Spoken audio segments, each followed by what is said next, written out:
फिन BPFनि मोनसे गेदेर खहा लासै लासै BPFनि गोबां दैदेनगिरिफ्रा सानफा साफा गुगालांबाय थानायखौ दिनैनि समाव नुनो मोनगासिनो दं। 14 नं चिरां दुवार BPF दोलोनि मोनसे गिदिर खहा गोबाव सम 14 नं चिरां दुवार BPF दोलोखौ दैदेनबोनाय सासे दैदेनगिरिया दिनै 14 नं चिरां दुवार रनजित बसुमतारीनि दैदेननाय UPL दोलोनि आखाइ हमफैबाय। 14 नं चिरां दुवार आस्राबारि प्राइमारि लाइमोन गांखंनि आफादगिरि नवीन काक्लारि बिथाङा दिनै बिटिआरनि मावफुं सोद्रोमा रनजित बसुमतारीनि न'आव फैनानै जयेन जाफैबाय।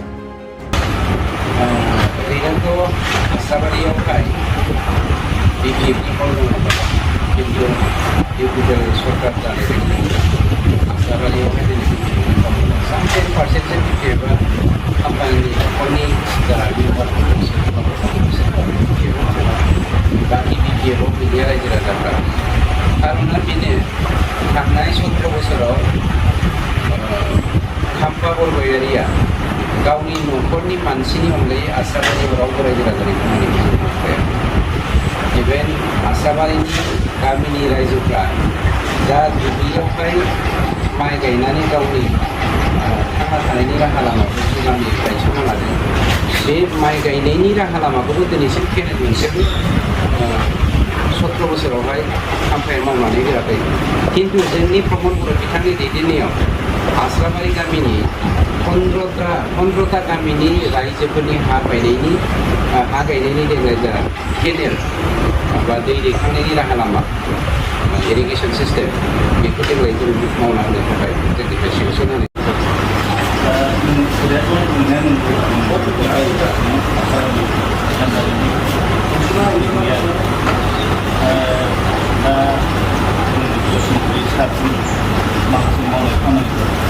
मोजां मोननानै खोनानानै आरो बेफोरनि ओंखारनानै आंनि गोसोआ मोजां मोननानै आरो हेफाजाब होनो होननानै आं मोजां फैदों।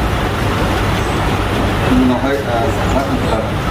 उनावहाय बिदिनो गामि ओनसोल जेनेबा खाथि खालानि जा जेंना दं बेफोरखौ मोजां खामानिखौ मावलांनो बा सुफुंलांनो माबेबा गामिनि रायजो मोजां हाबाफारि मावनो बा खामानिखौ मावनानै लानो हायो बिदिनो मावनो थाखाय आंबो हाफैनाय जादों।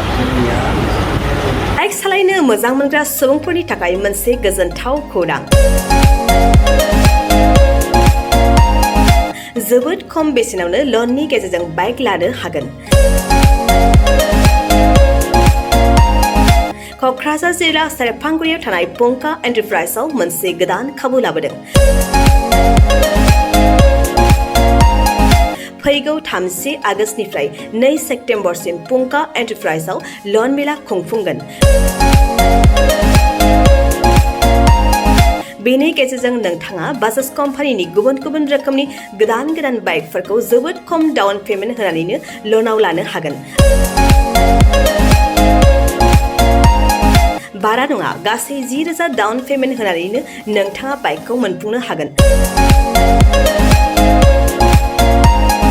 जोबोद खम बिबांनि सुदआवनो गारिफोरखौ लानो हानायनि खाबु मोनगोन। बाइकजों लोगोसे बेसेन नाङाजासे हेलमेटबो मोननो हागोन। 1,000 रांजों नोंथाङा बुकिं खालामग्रोनानैबो दोनहरनो हागोन। बेजों लोगोसेयैनो नोंथांनि गोजाम जानाय गासैबो रोखोमनि बाइक स्कुटिफोरखौबो सोलाय सोल' खालामनायनि खाबुखौबो मोननो हागोन। गोबांथार मिथिनो थाखाय 9101547892 आरो 60038171991 जानबुं अनजिमायाव जगाजग खालामहरनो हागोन।